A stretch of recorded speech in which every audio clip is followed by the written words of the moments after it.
Hello नमस्कार दोस्तों, स्वागत है आपके अपने YouTube channel education first information 2.0 में। तो साथियों, ये वीडियो आपके लिए महत्वपूर्ण होने वाली है क्योंकि इस वीडियो में आपको कराने वाले हैं MA private first year classes 2025, यानी कि इसमें एमए फर्स्ट ईयर का आपके लिए फर्स्ट मॉडल पेपर कराने वाले हैं जो आपका 24 तारीख को एग्जाम यानी कल। राजनीतिक विचारधाराओं की परंपरा बुक का नाम हो जाएगा ट्रेडिशंस ऑफ पॉलिटिकल थिंकिंग, इसके जिसका पेपर कोड है G170। और इससे पहले हमने 12 वीडियो करा दी हैं। यदि आपने अभी तक वो नहीं देखी है तो आप यूट्यूब की प्ले लिस्ट में जाइए, वहाँ आपको 12 की 12 वीडियो देखने को मिल जाएंगी। आज हमारी 13वीं वीडियो है, तो देखते हैं परीक्षा में आने वाले प्रश्न। तो आप इन क्वेश्चनों को बड़े ध्यान से देख कर जाएं क्योंकि परीक्षा में आने की प्रबल संभावना है जिन क्वेश्चनों को हम करा रहे हैं। और आप अपनी तरफ से भी तैयारी करके जाएं और हमारी वीडियो को भी एक दो बार आप अवश्य देखें ताकि अच्छे नंबर और आ सकें आपके। तो आज हमारी यूनिट 5 हो जाएगी American David Easton John Rawls. इसमें देखेंगे डेविड ईस्टन। प्रश्न 1 हो जाएगा। प्रश्न है कि उत्तर व्यवहारवाद से क्या तात्पर्य है। उत्तर व्यवहारवादी क्रांति के उदय के कारण तथा व्यवहारवाद के प्रमुख सिद्धांत लिखिए, अथवा डेविड ईस्टन द्वारा प्रतिपादित व्यवस्था सिद्धांत का विस्तृत वर्णन कीजिए। उत्तर व्यवहारवाद, इसमें उत्तर देखेंगे। इन दोनों में से क्वेश्चन कोई भी आ जाए, उत्तर ये करना है जिसे हम आपके लिए कराने वाले हैं। इसकी पीडीएफ आपको टेलीग्राम पर मिल जाएगी। टेलीग्राम का लिंक वीडियो को डिस्क्रिप्शन बॉक्स में दे रखा है, आप वहां से डायरेक्टली ज्वाइन कर लो। तो देखते हैं उत्तर व्यवहारवाद। 1960 के दशक तक राजनीतिक विज्ञान में व्यवहारवादी क्रांति का वर्चस्व स्थापित रहा। सभी विद्वानों ने इस नवीन अध्ययन पद्धति के प्रति अपना समर्थन व्यक्त किया, परंतु 1960 के दशक की समाप्ति से पूर्व डेविड ईस्टन ने, जो पहले व्यवहारवादी पद्धति का प्रबल समर्थक था, व्यवहारवादी पद्धति पर प्रबल आक्रमण किया। व्यवहारवादी पद्धति की आलोचनाओं के परिणाम स्वरूप ही उत्तर व्यवहारवाद का जन्म हुआ। व्यवहारवादियों ने नगण्य तथा प्राय निरर्थक शोध पर बहुत अधिक समय तथा धन व्यय कर दिया। वे मात्र वैचारिक संरचनाओं, प्रतिमानों, सिद्धांतों तथा अधिसिद्धांतों के निर्माण में लगे रहे। ये पाश्चात्य विश्व में घटित तीव्र सामाजिक, आर्थिक तथा सांस्कृतिक संकटों से अनभिज्ञ रहे जिनका सामना पाश्चात्य विश्व कर रहा था। आणविक अस्त्रों का आतंक, गृहयुद्ध, निरंकुश शासकों के अभ्युदय की प्रवृत्ति बढ़ते हुए सामाजिक विभेद आदि ऐसी स्थितियां उत्पन्न हो रही थी जिनके संबंध में व्यवहारवादी राजनीति शास्त्रियों ने कभी कल्पना भी नहीं की थी। उत्तर व्यवहारवाद का अर्थ। तो उत्तर व्यवहारवादी राजनीतिक विश्लेषण में मूल्यों को समाविष्ट कर राजनीतिक अध्ययन को औचित्यपूर्ण एवं शाश्वतता, प्रासंगिकता प्रदान करने के पक्षधर हैं। उत्तर व्यवहारवाद एक वैचारिक क्रांति है क्योंकि यह राजनीतिक प्रक्रिया के अध्ययन के नवीन समन्वयात्मक दृष्टिकोण को प्रस्तुत करता है जिसमें तथ्य एवं मूल्य दोनों का विवेक सम्मत समावेश किया गया है, तथा उत्तर व्यवहारवादी अपने विश्लेषण में वैज्ञानिकता के तत्व को शिथिल करना नहीं चाहता, वरन वह वैज्ञानिकता के परिप्रेक्ष्य को ज्यादा विस्तृत करना चाहता है। उत्तर व्यवहारवादियों का यह मत है कि शोध किसी भी पद्धति से क्यों न किया गया हो, उसे प्रासंगिकता की कसौटी पर खरा उतरना चाहिए। इस सिद्धांत को डेविड ईस्टन प्रासंगिकता का सिद्धांत अथवा प्रासंगिकता धर्म की संज्ञा प्रदान करते हैं। अतः उत्तर व्यवहारवाद उन समस्त परंपरावादी तथा व्यवहारवादी शोधों की आलोचना है जो प्रासंगिक नहीं है। इस प्रकार उत्तर व्यवहारवाद का अगला चरण एक सुधार आंदोलन तथा नवीन दिशा संकेत है। इसके दो नारे हैं, कर्म तथा प्रासंगिकता। यह राजनीतिक वैज्ञानिकों से समाज तथा राज्य व्यवस्था की तत्कालिक समस्याओं, संकटों तथा चुनौतियों का अध्ययन करने तथा उनके समाधान खोजने की मांग करता है। इसका मूल मतव्य यह है कि सामाजिक शोध समाज की आवश्यकता के संदर्भ में प्रासंगिक तथा संगतिपूर्ण होना चाहिए। दूसरा पॉइंट है व्यवहारवादी क्रांति के उदय के कारण। उत्तर व्यवहारवादी क्रांति का अभ्युदय व्यवहारवादी रूढ़िवादिता, जड़ता तथा दिशाहीनता के कारण हुआ है। डेविड ईस्टन ने सन 1969 में अमेरिका पॉलिटिक्स साइंस एसोसिएशन के अपने अध्यक्षीय भाषण में कहा था कि व्यवहारवादी क्रांति से हम अपने विश्लेषण को सार्थकता प्रदान नहीं कर सकते हैं तथा हमें उत्तर व्यवहारवादी बनना पड़ेगा। उत्तर व्यवहारवादी क्रांति के अभ्युदय के प्रमुख कारण निम्नलिखित हैं, तो उनको देखते हैं। तो साथियों, यदि आपको वीडियो पसंद आ रही हो तो प्लीज़ वीडियो को लाइक करके अपने फ्रेंडों को शेयर कर दें और इसकी पीडीएफ आप टेलीग्राम से डाउनलोड कर लें और वीडियो में एक अच्छा सा कमेंट छोड़ दें ताकि हमें पता चले कि आपको वीडियो कितनी अच्छी लग रही है। पहला पॉइंट, व्यवहारवाद के निष्फल प्रयास।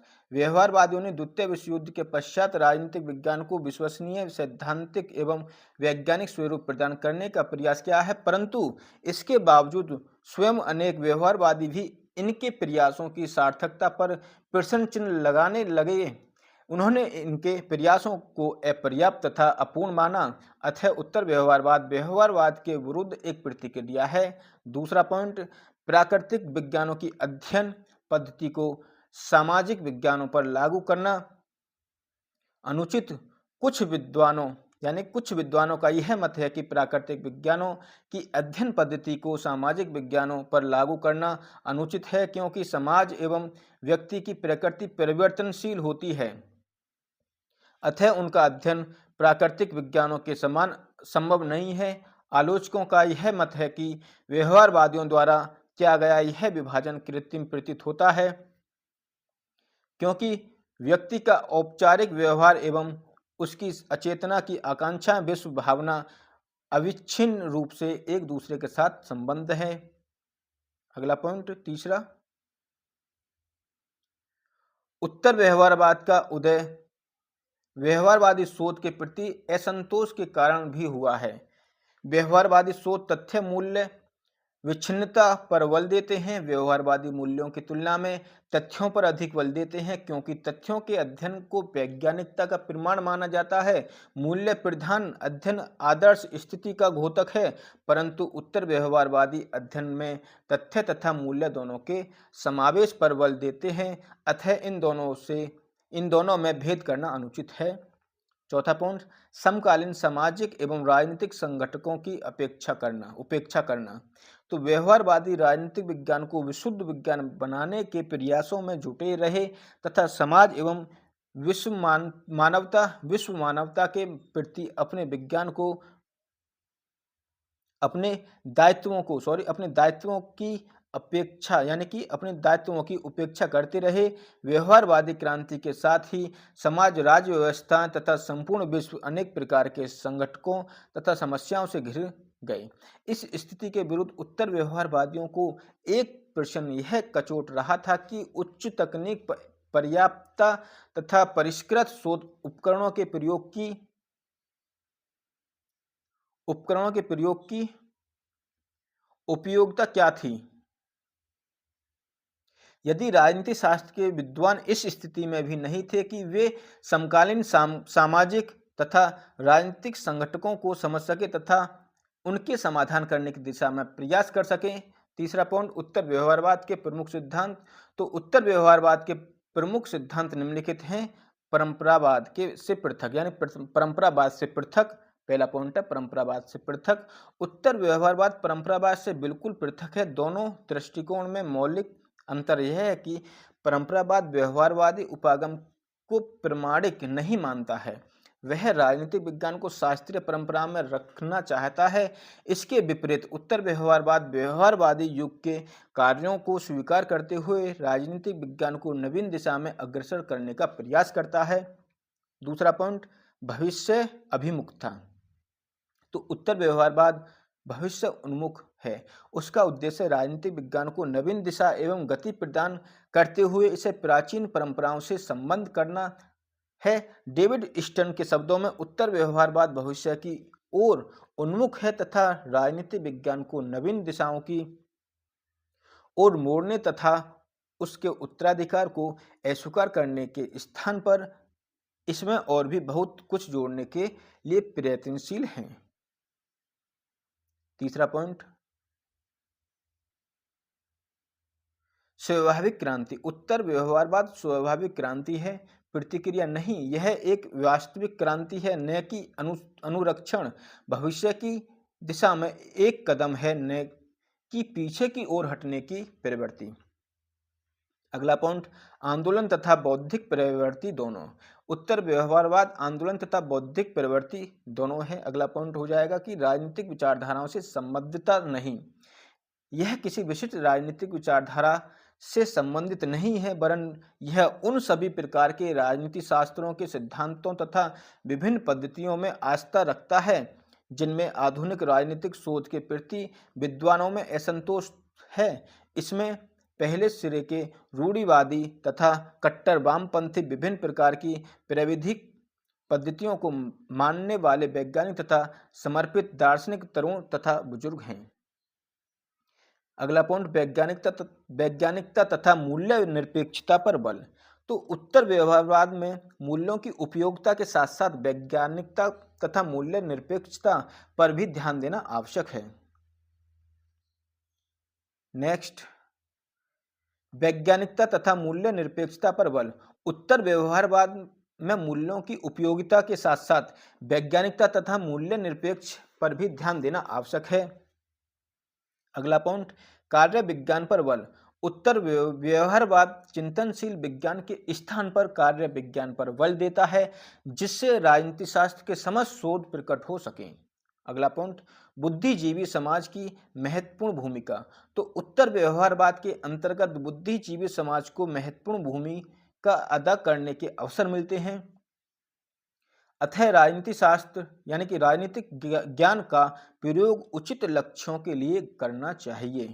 क्या है कि अतः राजनीतिक ज्ञान का प्रयोग उचित लक्ष्यों के लिए करना चाहिए। तो ये था आज का प्रश्न। अब नेक्स्ट प्रश्न है आपका जॉन रॉल्स। एक क्वेश्चन करा दिया। यदि आपको वीडियो पसंद आई हो तो प्लीज़ वीडियो को लाइक करके अपने फ्रेंडों को शेयर जरूर कर दें और हमें कमेंट करके बताएं आपको वीडियो कैसी लगी। ये हमारा दूसरा क्वेश्चन है। इन दोनों की पीडीएफ आपको हमारे टेलीग्राम पर मिल जाएगी। टेलीग्राम का लिंक वीडियो के डिस्क्रिप्शन बॉक्स में दे रखा है, आप वहाँ से डायरेक्टली ज्वाइन कर लो और देख लो। क्वेश्चन है कि जॉन रॉल्स के न्याय के सिद्धांत की व्याख्या कीजिए अथवा जॉन रॉल्स की सामाजिक न्याय की अवधारणा पर प्रकाश डालिए। इन दोनों में से जॉन रॉल्स का कोई भी क्वेश्चन आ जाए तो आपको उत्तर ये करना है जिसे हम आपको कराने वाले हैं। तो उत्तर है जॉन रॉल्स की सामाजिक न्याय की अवधारणा। जॉन रॉल्स की सामाजिक न्याय की अवधारणा। तो आज विश्व में उदारवाद एकमात्र वैश्विक विचारधारा है तथा उसका सबसे महत्वपूर्ण विचारक जॉन रॉल्स है। जॉन रॉल्स जीवन पर्यंत केवल न्याय के सिद्धांत के बारे में ही निरंतर चिंतन प्रक्रिया को ही परिमार्जित करते रहे।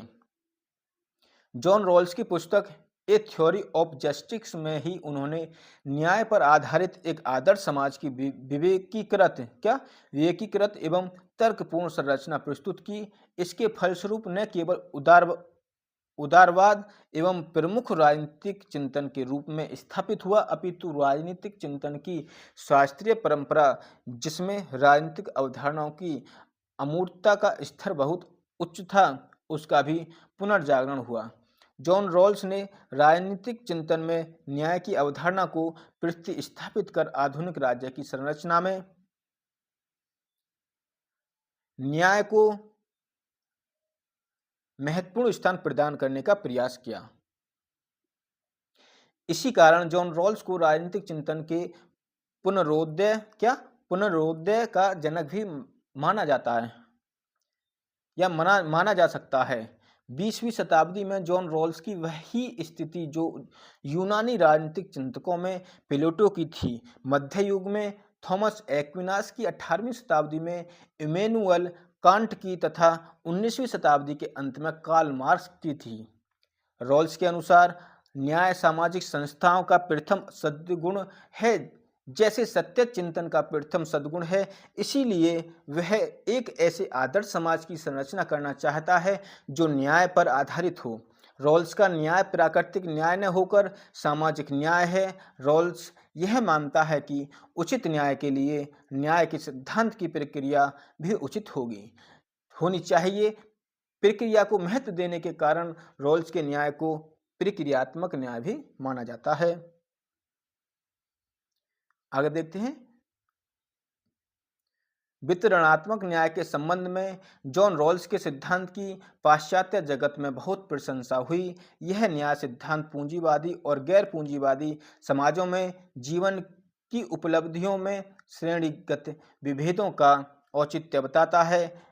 मैकफर्सन का मत है कि रॉल्स का वितरणात्मक न्याय का सामान्य सिद्धांत बहुत मुश्किल से ही आर्थिक न्याय के रूप में पहचाना जा सकता है, क्योंकि इसका प्रस्थान बिंदु ही समुदायहीन व्यक्तियों के दावों में निहित है। वह कल्पना कर लेता है कि बाजार में अधिक से अधिक लाभ कमाना व्यक्तियों का जन्मजात और बुनियादी गुण है, जबकि आर्थिक न्याय की संकल्पना है कि सामाजिक आदर्शों और नैतिक मूल्यों को अवैयक्तिक बाजार व्यवस्था के मूल्यों पर प्राथमिकता देनी चाहिए और उनके द्वारा नैतिक मानकों के क्षण को सहन नहीं करना चाहिए। रॉल्स का न्याय सिद्धांत आर्थिक न्याय के सिद्धांत के अभिलक्षणों को पूरा करता है, क्योंकि यह सुझाव देता है कि नैतिक सिद्धांत के द्वारा समाज में वितरणात्मक प्रबंधों का विनिमय किया जाए। इस तर्क के माध्यम से रॉल्स प्रस्तावित आय के पुनर्वितरण की राशि पर कठोर सीमा निर्धारित करता है। इस सीमा का निर्धारण प्रचलित बाजार अर्थव्यवस्था के नियमों के द्वारा किया गया है। आगे देखते हैं। वितरणात्मक न्याय के संदर्भ में रॉल्स नैतिक सिद्धांत का सुझाव देता है कि धनवानों से निर्धनों की आय का हस्तांतरण उस बिंदु पर रोक देना चाहिए जहां करों का आधिक्य आर्थिक दक्षता में इस सीमा तक हस्तक्षेप करने लगे कि वर्तमान पीढ़ी के न्यूनतम लाभान्वित लोगों के भविष्य में उन्नति की संभावना घटने लगे।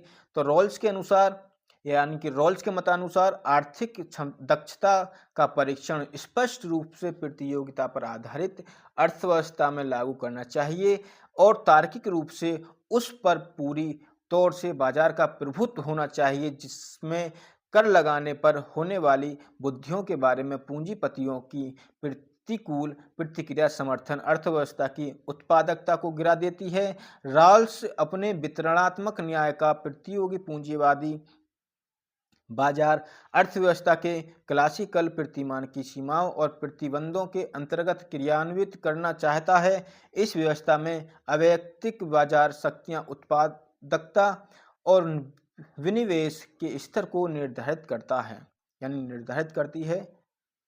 अगला पॉइंट देखते हैं।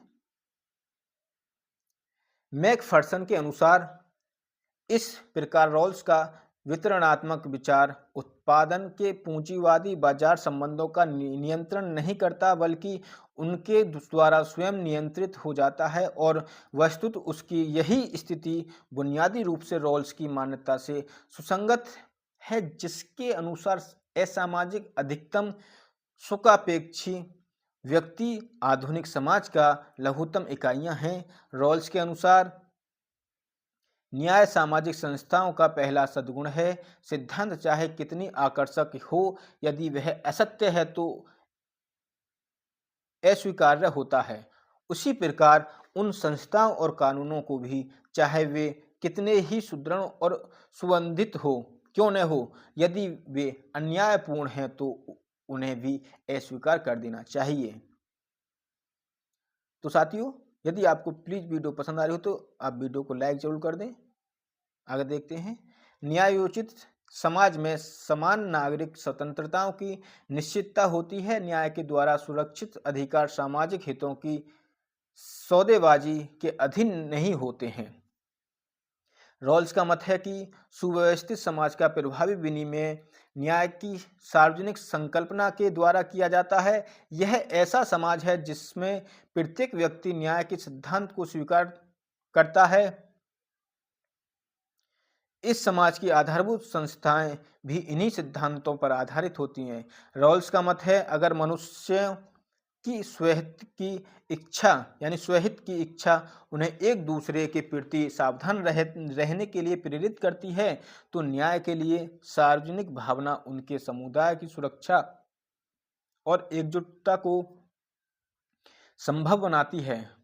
विभिन्न लक्ष्यों और उद्देश्यों से प्रेरित मनुष्यों के बीच में न्याय की संकल्पना नागरिक मित्रता के रिश्तों की स्थापना करती है। न्याय के लिए सामान्य आकांक्षा अन्य लक्ष्यों के अनुसरण को सीमित कर देती है। न्याय की सार्वजनिक संकल्पना सुव्यवस्थित मानवीय समुदाय के बुनियादी चरित्र का निर्माण करती है। रॉल्स मानता है कि न्याय के सिद्धांत को संस्था और सामाजिक प्रथाओं अथवा राज्यों के बीच संबंधों पर लागू नहीं किया जा सकता। संविधान तथा प्रमुख आर्थिक और सामाजिक प्रबंधों जैसे चिंतन की स्वतंत्रता, विश्वास की स्वतंत्रता, प्रतियोगी बाजार उत्पादन के संसाधनों में निजी संपत्ति, एकल पति पत्नी परिवार आदि निर्दिष्ट तथ्य हैं। न्याय इन्हें बदल नहीं सकता। दुर्भाग्य से यह प्रणाली तीव्र विषमताओं को जन्म देती है जिनका योग्यता या गुणवत्ता के आधार पर औचित्यकरण नहीं किया जा सकता। रॉल्स के अनुसार ऐसी व्यवस्थाओं के बारे में जो संभव किसी समाज के बुनियादी ढांचे में निहित होती है, सामाजिक न्याय के सिद्धांतों को सर्वप्रथम लागू करना चाहिए। किसी सामाजिक योजना का न्याय बुनियादी रूप से मौलिक अधिकारों और कर्तव्यों के आवंटन पर तथा समाज के विभिन्न क्षेत्रों में आर्थिक अवसरों तथा सामाजिक दशाओं पर निर्भर होता है। अतः रॉल्स न्याय की ऐसी अवधारणा का विकास करना चाहते हैं जो किसी निर्दिष्ट समाज के वितरणात्मक प्रबंधों के मूल्यांकन के लिए एक मानदंड प्रस्तुत कर सके, परंतु उसे उत्पादन के साधनों के स्वामित्व के बुनियादी सवाल से कोई सरोकार नहीं रखना चाहिए। तो ये हमारी 5वीं यूनिट हो गई। अब आपकी लास्ट यूनिट बची है 6। जो 6 यूनिट बची है इसकी है कि तृतीय विश्व गांधी जूलियस न्येरेरे। तो ये आपकी 6ठी यूनिट है। यदि आपको वीडियो पसंद आएगी हो तो वीडियो को लाइक करके अपने फ्रेंडों को शेयर कर दें और एक प्यारा सा कमेंट छोड़ दें। तो जय हिंद साथियों, नमस्कार दोस्तों।